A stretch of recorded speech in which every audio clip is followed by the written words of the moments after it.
नमस्कार साथियों, स्वागत है आपका एसएससी वाला परिवार में। मैं हूं आपका अपना व्यक्ति त्रिपाठी। तो आइए शुरू करते हैं आपका 10 मिनट्स वोकैब शो। उम्मीद करता हूं कि आप इसको लाइक जरूर करेंगे, अपना प्यार जरूर देंगे और शेयर जरूर करेंगे ताकि मिलकर सीखा जाए और आगे बढ़ा जाए। तो शुरू करते हैं। बट इससे पहले सर, ये क्यूआर कोड को स्कैन करके आप टेलीग्राम चैनल पे पहुंच सकते हैं, जहां पे इन सेशंस के पीडीएफ नोट्स भी आपको मिल जाते हैं, जैसे कि अगर आप रिवाइज करना चाहो तो उसमें आपकी मदद हो जाती है। आज का जो पहला वर्ड है सर वो है आइकोनोक्लास्ट। आइकोनोक्लास्ट एक ऐसा व्यक्ति होता है जो समाज द्वारा निर्धारित रूल्स या नॉर्म्स को फॉलो नहीं करता, उसको ब्रेक करता है, उसको बोलते हैं आइकोनोक्लास्ट। ठीक है, ये वर्ड बना कैसे? ये आपके दो शब्दों से मिलकर बना हुआ है सर। जो दो शब्द है सर, पहला शब्द है आपका आइकॉन। ठीक है, तो आइकॉन मतलब किसी चीज का निशानी और क्लास्ट मतलब उसको ब्रेक करना।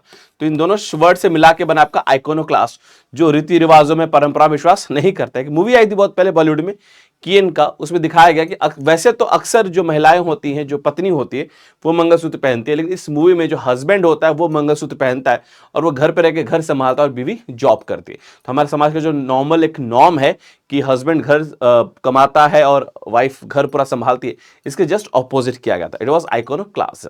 ठीक है जी। अगला वर्ड आता है सर अथीस्ट। ये वर्ड हम पहले भी कर चुके हैं। थियो यानी होता है भगवान और ए मतलब होता है नॉट। तो अथीस्ट यानी ऐसा व्यक्ति जो नास्तिक होता है, जो भगवान विश्वास नहीं करता, उसे कहा जाता है अथीस्ट। अगला वर्ड आता है सर दैट इज एग्नोस्टिक। ये बड़ा इंटरेस्टिंग से वर्ड है, सिखाना चाहूंगा आपको। एक शब्द आता है सर लैटिन में ग्नोसिस। ग्नोसिस का मतलब होता है टू नो यानी जानना। ठीक है, तो एग्नोस्टिक में जो ए लगा हुआ है इसका मतलब है नॉट। ये जो ए लगा है इसका मतलब नॉट होता है। तो एग्नोस्टिक ऐसा व्यक्ति होता है जो थोड़ा कंफ्यूज्ड होता है।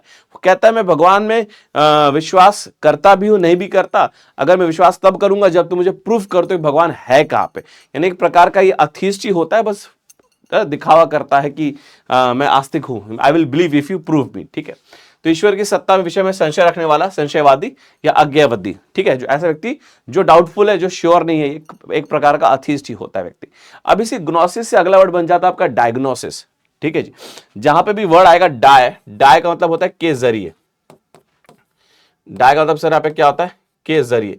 तो जब आप किसी चीज के जरिए कोई काम करते हैं, that is called as dyer. ठीक है, तो डायग्नोसिस यानी क्या? किसी व्यक्ति के शरीर की जांच की जाती है और उसके जो परिणाम निकलते हैं उसके ऊपर जब एनालिसिस की जाती है, फिर डॉक्टर को जो पता लगता है कि क्या बीमारी हुई है, तो इस पूरे प्रोसेस को वो क्या कहते हैं? डायग्नोसिस कहते हैं। और यहीं से इसका एडजेक्टिव बनता है डायग्नोस्टिक। इसलिए आप देखा होगा बहुत सारी जगह लिखा होता है डायग्नोस्टिक सेंटर्स, यानी जहां पे डायग्नोसिस की जाती है, एक्सरे वगैरह, उसको बोलते हैं डायग्नोस्टिक सेंटर्स कहा जाता है। अगला वर्ड आपके पास आता है प्रोग्नोसिस, है ना। ये बड़ा इंटरेस्टिंग वर्ड है। प्रोग्नोसिस यानी क्या?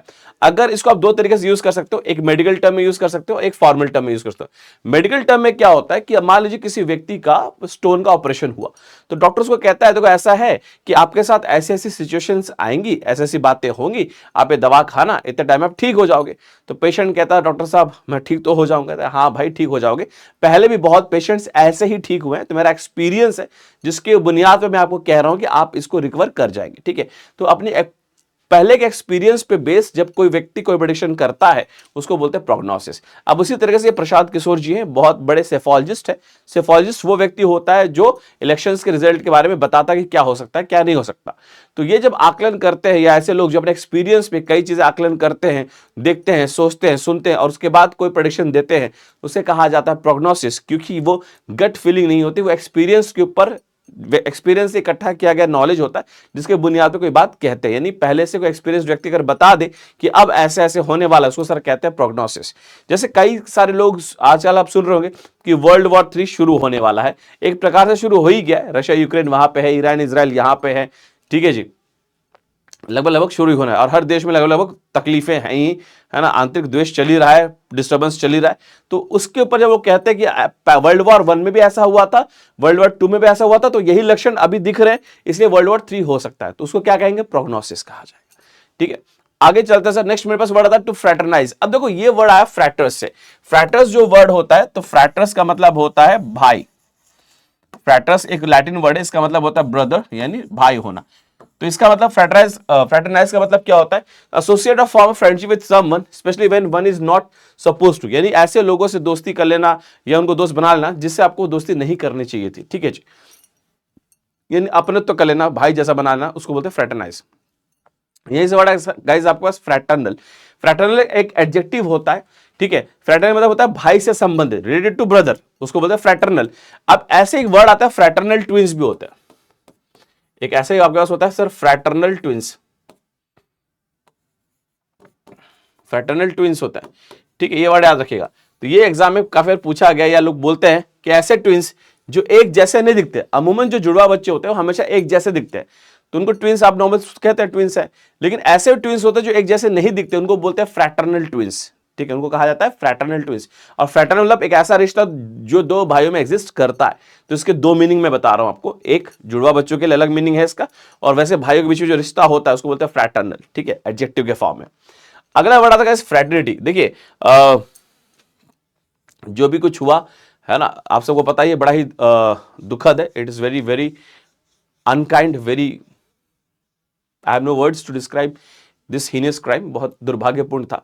लेकिन जो चीज देख के थोड़ी सी पॉजिटिविटी आती है कि इसके लिए सब लोग एक साथ मिलकर इकट्ठे हो गए, सब इकट्ठे होकर उसके खिलाफ आवाज उठा रहे, तो इसको हम लोग सर यहां से वर्ड आता है फ्रैटर्निटी। फ्रैटर्निटी ने क्या, वैसे तो इसका मतलब होता है भाईचारा, है ना, आपस में अच्छी दोस्ती होना, भाईचारा होना, लेकिन फ्रैटर्निटी का और एक मतलब क्या होता है, अ ग्रुप ऑफ पीपल। जैसे सारे डॉक्टर्स इकट्ठे होकर क्या कर रहे हैं, प्रोटेस्ट कर रहे हैं, स्ट्राइक कर रहे हैं, तो जब एक ही प्रोफेशन के सारे लोग इकट्ठे हो जाते हैं, या हम एक ही प्रोफेशन के सारे लोगों को जब संबोधित करते हैं, तो उसे हम फ्रैटर्निटी कहते हैं। जैसे यहाँ पे मेडिकल फ्रैटर्निटी, यानी मेडिकल क्षेत्र से संबंधित जितने लोग हैं, चाहे वो नर्स हो, वार्ड बॉय हो, डॉक्टर हो, जब सबकी हम बात एक साथ करेंगे उसको कहा जाएगा सर फ्रैटर्निटी, ठीक है। तो यहाँ पे हम बात कर रहे हैं मेडिकल फ्रैटर्निटी की, ठीक है। नेक्स्ट मेरे पास वर्ड आ गया सोरोरिटी। सोरोरिटी क्या होता है, महिलाओं का एक ग्रुप होता है जो एक साथ समय बिताने के लिए इकट्ठा होती है, समय बिताती है, उनको कहा जाता है सोरोरिटी, यानी बहनचारा, अगर कहना चाहे तो भाईचारा तो बहनचारा, ठीक है। नेक्स्ट वर्ड आता है यूक्सोरियस। यूक्सोरियस वर्ड में इनको बहुत याद करूंगा। लोग कहते हैं कि जो प्रेम की निशानी है मेरे नजर में, एक तो राम सेतु है और दूसरा ये व्यक्ति है जिसने क्या किया, इनकी ये दशरथ मांझी साहब है, ठीक है। इनकी वाइफ की डेथ हो गई थी व्हेन शी वाज प्रेग्नेंट। वो इस पहाड़ को क्रॉस करने की कोशिश कर रहे थे ताकि दूसरी तरफ अस्पताल में जाके इलाज करा सके, लेकिन इसी पहाड़ से गिर के उनकी वाइफ की डेथ हो गई। तो कई लोग बहुत ड्रास्टिक स्टेप्स उठाते हैं, लेकिन मांझी साहब ने एक बड़ा कंस्ट्रक्टिव स्टेप उठाया कि जो मैंने लॉस झेला है बाकी और कोई ना झेले, इसलिए उन्होंने पूरे पहाड़ को बीच में से चीर दिया और रास्ता बना दिया। आज भी वहां लोग जाते हैं, और वो रास्ता जो कई कई किलोमीटर का था वो बहुत शॉर्ट हो गया, बहुत आसान हो गया लोगों के लिए, बिना किसी के मदद के, अकेले, ठीक है जी। तो ऐसा व्यक्ति वही कर सकता है जो अपनी बीवी से बहुत ज्यादा प्यार करता हो। तो यूक्सोरियस एक ऐसा ही व्यक्ति होता है जो अपनी पत्नी से बहुत प्यार करता है और उसकी हर बात मान लेता है, उसको क्या बोलते हैं, यूक्सोरियस, ठीक है जी, है ना। एक कवि सम्मेलन में था, कवि सम्मेलन देख रहा था कुमार विश्वास जी का, उसमें एक कवि थे, बड़ा अच्छी बात कहते थे, पत्नियों की बात मान लिया करो, लॉजिक मत पूछा करो, मान लिया करो, ठीक है जी, ऐसा कहा था उन्होंने। यूक्सोरियल क्या होता है, यूक्सोरियल यानी ये एक एडजेक्टिव है। देखो यूक्सोर जो वर्ड होता है, यूक्सोर, UXOR, यूक्सोर, तो यूक्सोर का मतलब होता है सर वाइफ, ठीक है। तो यही से वर्ड आया सर आपके पास यूक्सोरियल, ठीक है। तो यूक्सोरियल एक एडजेक्टिव होता है, यानी ऐसा बर्ताव या ऐसा बिहेवियर जो सिर्फ वाइफ को सूट करता है, या जो वाइफ अक्सर ऐसा बिहेवियर दिखाती है, उसको कहा जाता है यूक्सोरियल, ठीक है, यानी रिलेटिंग टू वाइफ, या कोई ऐसी चीज जो पत्नी से संबंधित हो उसको भी हम लोग सर क्या बोलते हैं, यूक्सोरियल बोलते हैं।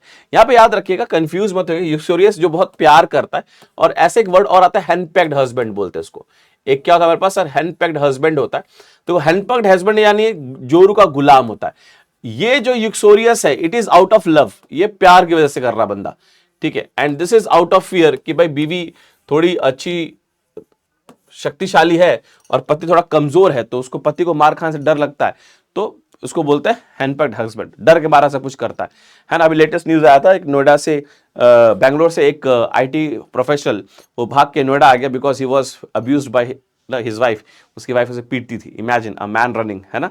तो समाज कहां जा रहा है, वी डोंट नो। नेक्स्ट था मैरिटल।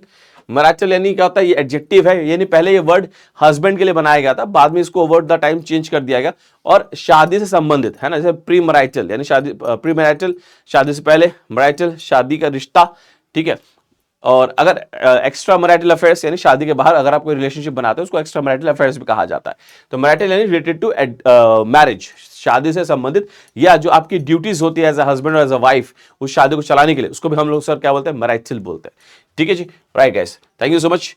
उम्मीद करता हूं आपको बहुत समझ में अच्छे समझ में आया होगा और आप इसको लाइक भी करेंगे, शेयर करेंगे और सब्सक्राइब करना मत भूलिएगा। Thank you so much. मिलते हैं रोज 5 बजे शाम को। अगर आप एग्जाम की तैयारी करते हैं किसी भी एसएससी की, तो शाम को 5 बजे डेली हम प्रैक्टिस करते हैं। मिलते हैं। Thank you so much. Her her Mahadev.